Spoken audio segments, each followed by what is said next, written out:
Today, we're diving deep into one of the most powerful poems in American literature, Langston Hughes's Let America Be America Again.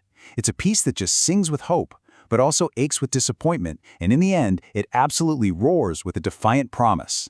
And to really get it, we have to start with its quiet, but totally devastating heart.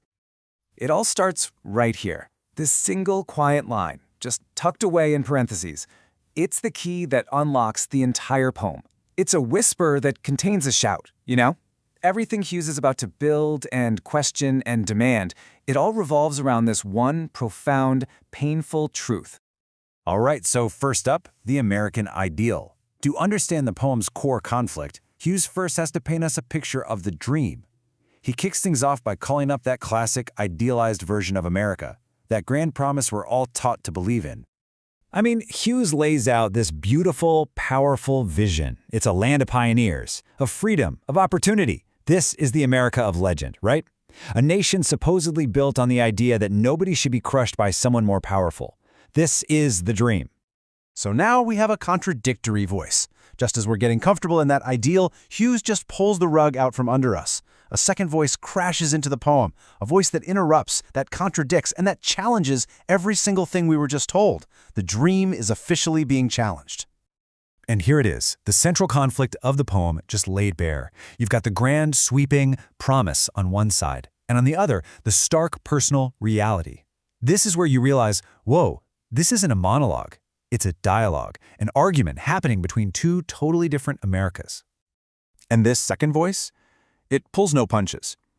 Look at the quotation marks around homeland of the free. That's such a deliberate choice. And it questions the very foundation of the country's identity. This voice is basically arguing that for millions of people, those promises of equality and freedom have always been empty.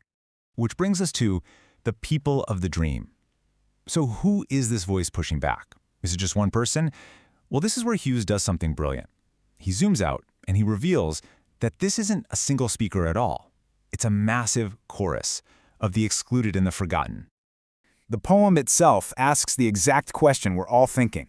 It's this dramatic challenge, thrown out into the darkness, demanding that this voice reveal itself. And the answer that comes back is just breathtaking in its scope. And the answer begins here, and maybe not where you'd expect. It starts with class. It starts with the economically disenfranchised, the person who was promised a piece of the dream only to be used up and thrown aside by the powerful. Then, it moves right to the deep, foundational wound of America, the voice of Black America speaking to centuries of slavery and the scars that are left long, long after the chains are gone. And the chorus just keeps growing. Now it adds the voice of the Native American, the indigenous person whose land this was to begin with, who was violently pushed aside for the sake of so-called progress. And then the immigrant, the person who grabbed onto hope and came here, looking for that dream, only to find the same brutal system they were trying to escape, a system where it's dog-eat-dog, of mighty crush the weak. So you see what he's doing here? He's weaving all these voices, the farmer, the factory worker, the hopeful young person, into one single collective identity. These aren't just separate complaints, they are one people. Humble, hungry, mean, all united by the same truth. They're the ones who built America, but they were left out of the rewards. And that brings us to his next part, a dream almost dead. After building up all that collective anger, the poem just sinks to its lowest point. The energy shifts to this deep, profound despair. It's confronting the terrifying idea that the dream isn't just out of reach, it's actually dying. And this is the central, absolutely heartbreaking irony of the entire poem. The speaker reveals that it was them, the excluded, the oppressed, the serfs, who had the original, purest vision of the American dream. They are the real dreamers whose faith literally built the nation. This question, man, it lands like a punch. It's this raw, almost disbelieving rejection of the official story. This is the sound of someone waking up and just flat out refusing to accept the lie anymore. And here is the real gut punch. After all the sacrifice, all the songs they've sung and flags they've waved, the only reward is a dream that is almost dead. This is the poem's moment of truth, the absolute bottom before its final, incredible turn. And now, America will be. Because from that point of almost total despair, Hughes pivots, and he pivots hard. The poem transforms from this sad lament into a revolutionary anthem. It's not about asking for the dream anymore, it's about reclaiming it. He brings back that opening line, but he completely redefines it. This is not a call to go back to some imaginary perfect past.